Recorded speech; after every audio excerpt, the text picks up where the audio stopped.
My dudes, imagine going into the terrain park and knowing exactly how to hit every single feature from the most basic box all the way to the most advanced features. Well, in today's video, we're gonna break down exactly just that. But first, let's get inspired by this awesome snowboard montage. It was always me versus me, it was never me versus you. Misunderstood, get up, had to beat those eyes. Got up and I beat those eyes. It's understood. It was always me versus me, it was never me versus you. And now I'm good. Wake up and I do my part, wake up and I do my job, just how I should. It was always me versus me, it was never me versus you. Misunderstood, get up, had to beat those eyes. Got up and I beat those eyes. That's understood. It was always me versus me, it was never me versus you. And now I'm good. Wake up and I do my part, wake up and I do my job, just how I should. I feel it all, I'm feeling numb, I lost my soul, it's on the run. I need a spark, I need some fun, I'm in the dark, like what's to come. It was always me versus me, it was never me versus you. Misunderstood, get up, had to beat those eyes. Got up and I beat those eyes. It's understood. It was always me versus me, it was never me versus you. And now I'm good. Wake up and I do my part, wake up and I do my job, just how I should. It was always me versus me, it was never me versus you. Misunderstood, get up, had to beat those eyes. Got up and I beat those eyes. That's understood. It was always me versus me, it was never me versus you. And now I'm good. All right, I'm not gonna lie, this place closes in 15 minutes. On that note, let's get started. The very first feature of this series is going to be a simple box. Now, the best / most awesome thing about this box is that it's flat and it's super simple. Our goal is to keep our eyes, our lead shoulder, our lead hip, and our board pointed at the end of the box.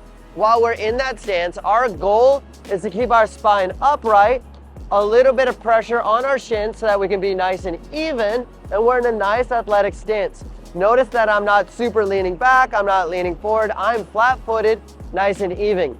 If I have my lead shoulder twisted open, then wherever my lead shoulder goes, my body wants to follow, and my board's gonna go sideways, so definitely don't do that. So with this simple box, we're just gonna ride on, keep a nice athletic stance, ride off, and feel amazing. Today's video is actually sponsored by my goggle company, BENETEK.com, and the 3 reasons why you should buy them. Number 1, they are magnetic, so they go on and off really easily. Also, they have this little support pole right here, this little piece, so that they lock into place, but they have more vertical structure so that they can last longer. Also, they have the thick strap, which is gonna be added comfort, as well as long lasting, because you definitely want a goggle that's gonna last all season long. And the hardest decision about the goggles is deciding which color you want, so head over to shopbenetek.com and choose your color today. Let's go. So now we're gonna step it up just a little bit. We're gonna find a box that is a little bit more challenging. Here at Big Snow, we have a box with a slight down, and then another one that has a baby little drop off, and then it's also a little bit steeper of a down. Now, the same principle applies when you're riding the feature, except for we gotta make sure that our shoulders, our hips, and our board are parallel to the angle of the box. So as the box is a little steep, cool, we're gonna lean just a little bit forward, and as that second part of the box goes steeper, we're gonna match that angle as well. Now, with the box being such a little drop off, it's not a big deal. We really don't have to do much other than keeping our knees bent. But it is extremely critical that we keep our eyes, lead shoulder, hip, and board pointed at the end of the box, nice and flat-footed, and it's not gonna be an issue. One bonus tip is as you land, allow yourself to ride about 2 to 3 board lengths and then slow down. And sometimes there's gonna be a bomb hole or it's icy, so make sure that you ride to a nice place that's super easy to stop, then stop there without having to just land and slam on the brakes. It doesn't go so well. Have you guys seen this one? Pretend. You see like somebody cool, you're like walking, you wanna impress them, you do this. You keep walking because you're socially awkward, you just don't talk to somebody, you just leave. The next feature we have is gonna be the rainbow box. Now this feature can be extremely intimidating, but it's actually not that bad. So the feature we have here is very gradual, and I am simply gonna be in that super strong, awesome body position with our eyes, lead shoulder, lead hip, and board pointed at the end of the box. I'm gonna keep my knees bent, but this time, as my knees are bent, the box is naturally gonna push our lead foot up a little bit and then our back foot, and then that's gonna naturally help us go up and over. But notice that I'm not adding a lot more pressure to the back. I'm simply keeping my belly button even between the board. So essentially, I don't want to overcomplicate it. I just want to keep my knees bent and ride over it. Speed management is definitely important on this one. If I'm going too fast, then I might catch some air. If I'm going too slow, I'm just going to go to the top and roll back down. So finding the perfect amount of speed is definitely going to be beneficial. One way to do that, watch other people hit it and mimic their speed. Now this is the part of the video where we're gonna make it a little bit more challenging because we're gonna be adding some rails to the mix. When we have rails, they tend to be a lot more narrow and they seem a lot more scary because they're usually higher up, more narrow, and they're rails. They're made out of metal instead of the plastic. But the very first feature we're gonna get into is going to be the up, flat, down, or known as the battleship. And most times this kind of feature is ride-on. So if you're trying to find a beginner feature that's made out of metal, make sure it's ride-on. We don't need to hop on just yet. With this feature, our goal is to keep our shoulders, hips, and board parallel to each part of the angle of the up, flat, down. So as we go up, I'm gonna be parallel. As I'm flat, I'm gonna match that angle. As I go down, I'm gonna match that angle. And the goal is throughout the whole entire feature, it's keeping my belly button centered and my weight even so I can maximize my balance. Again, keep your knees bent, keep your lead shoulder, your hips, your board, and your eyeballs at the end of the feature. Ride up, ride down, and just like the rainbow box, having the right amount of speed is going to be pretty awesome. As a bonus tip, as you start hitting this feature, you can start doing really fun things like going up and then gapping the flat part and going to the down, or when you feel like you're pretty awesome at board sides, you could ride up, board side to top, bring it back. It can be super fun and super creative. Dropping, 3, 2, 1, woo! Come in, nice and smooth, right away. When you're in the park, there's a whole different style of rail that most people find extremely intimidating and challenging, so we're gonna spend a little extra time breaking this one down. This time, we can no longer ride onto the feature. We're somehow gonna have to jump on from the side. This is very similar to what you would find out in the street, so it is gonna be called a street style approach or a urban on. Both are interchangeable words, but our goal is to actually come in from the side, jump, land on the feature, and ride through the entire length of the feature. As I said, you're gonna find a couple different variations. Now in the perfect world, you find a feature just like this. This is a very low barrier to entry urban on style feature. Now my favorite part about this is if I barely jump and I kind of get on it, the consequences are extremely low. When you first hit a feature that has this urban on style approach, I definitely recommend you do a frontside 50-50. We're gonna be approaching it with the front side of our body facing the rail. The best part about this is I'm gonna be able to see the rail the whole entire time, so it's way less scary. And our goal is to come in at about a 15-degree angle. We're going to jump, then we're going to hit the side of the feature with our toes up, and by hitting the side of the feature, we're gonna be able to deflect our momentum down the hill and make it to the end of the feature. If I simply jump way too high, I'm just gonna jump over it.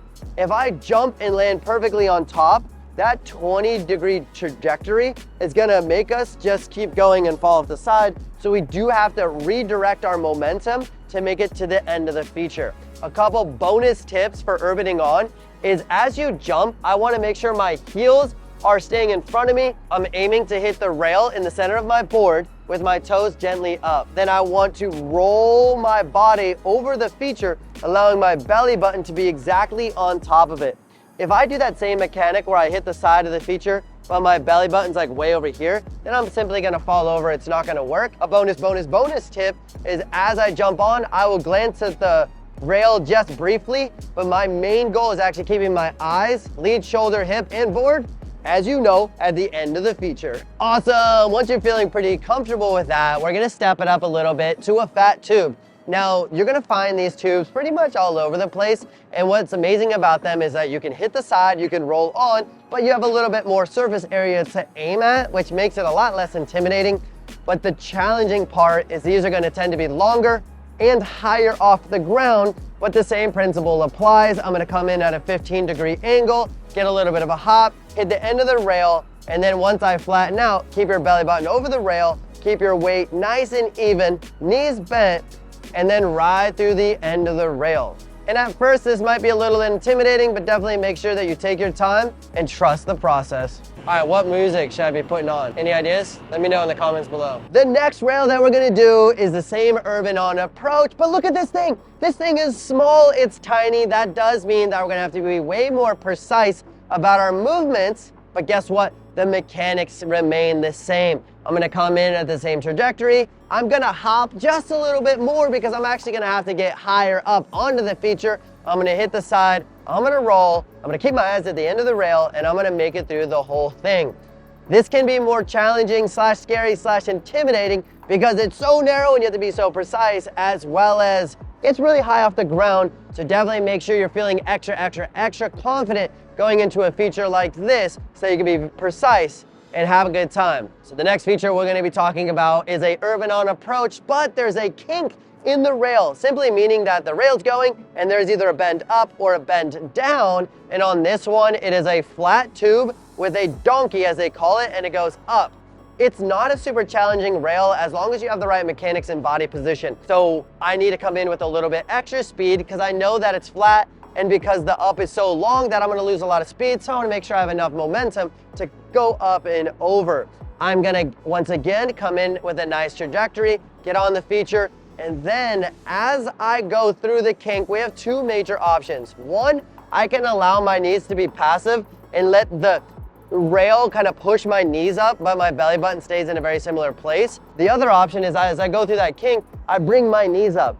For this example, I was very passive about it because I didn't want to do anything special, so I just allowed the feature to push my knees up so I can be in nice control, nice and smooth, and then all I did was ride up and over the rail.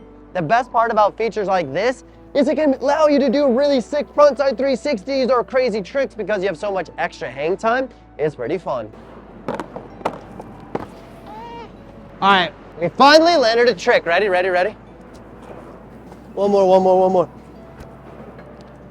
Oh, time to go eat dinner. Nope, we got more tricks to do.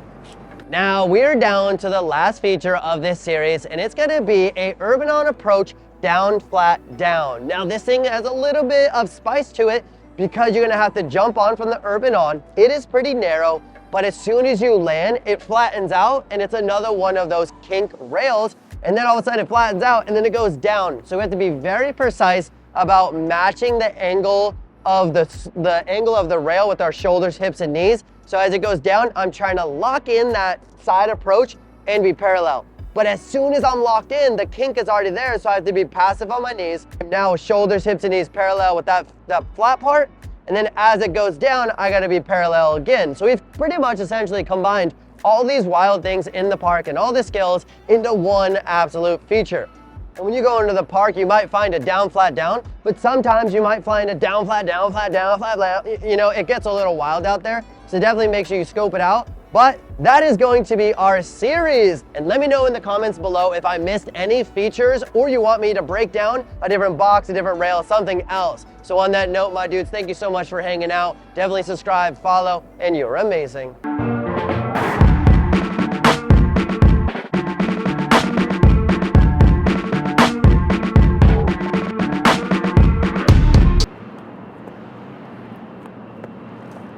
Freaking nailed that one, mate. Freaking nailed it. Little shin bang. If you need a piggyback ride, let me know. What's it called? When I first started snowboarding, like I was looking at your videos. Yo, let's go. I see you guys killing it out here. You got the twisties. This guy's killing it. Follow, subscribe, let's go.